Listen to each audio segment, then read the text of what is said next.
In the nascent glow of a garage cluttered with circuit boards and ambition, a partnership was forged, not just in code, but in shared dreams. Young Alex, with his perpetually messy black hair and an infectious, hopeful energy, worked tirelessly alongside young Julian, whose charm was as sharp as his smart, casual blazer.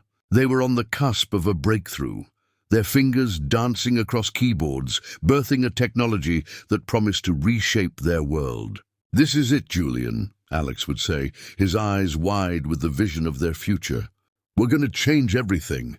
Julian would simply smile, a glint in his eye that Alex mistook for shared excitement. But shadows move even in the brightest of rooms. Under the cloak of a neon-lit city night, Julian, his stylish blonde hair a beacon in the dark, met with a rival. A handshake, a surreptitious exchange of a USB drive, and the future Alex envisioned was stolen, sold for a pittance of immediate gain. The betrayal was silent, a digital ghost in the machine, leaving Alex alone with the hollow shell of their shared creation. The years that followed were a study in contrasts, a tale of two divergent destinies. A montage of sleek magazine covers and dazzling product launches chronicled Julian's meteoric rise. He became Mogul Julian, the charismatic face of a tech empire built on a foundation of lies, his slicked-back hair and expensive suits a uniform of unearned success. The world celebrated him as a visionary, a genius who had single-handedly revolutionized the industry. Meanwhile, Alex vanished from the world he helped create, receding into the digital underground. He wasn't idle, he was learning, evolving, hardening. The hopeful youth was replaced by hardened Alex, a man in his early 30s whose determination was etched into the sharp lines of his face. He honed his skills, becoming a phantom in the network, a ghost who could walk through any firewall. Under a carefully constructed alias, he re-entered Julian's world, securing a position deep within the corporate structure. He was just another face in the crowd, a quiet employee who moved with purpose, planting a seed of destruction, a sophisticated logic bomb, at the very heart of Julian's flagship product. It was a patient, meticulous revenge, coded line by line in the dark.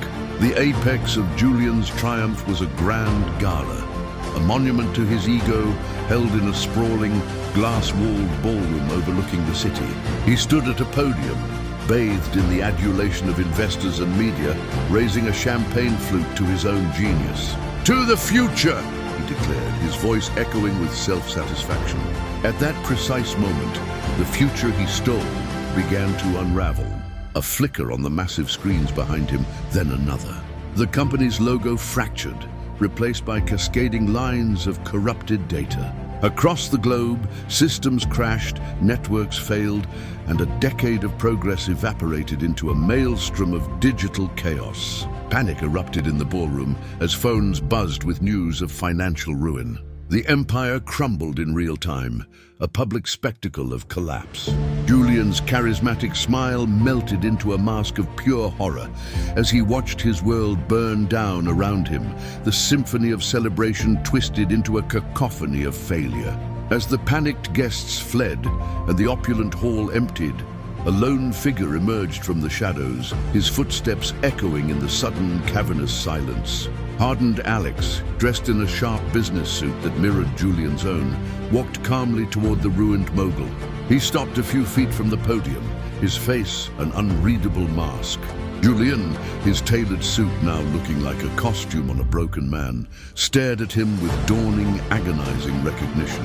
"Alex," he whispered, the name a ghost on his lips. Alex said nothing, allowing the silence to deliver the final, devastating blow. The years of planning, the singular focus of his long game, all culminated in this one perfect, silent moment of reckoning. With a cold, triumphant smile playing on his lips, Alex turned his back on the wreckage of Julian's life and walked away, disappearing back into the night, his vengeance complete and his soul finally, chillingly, at peace.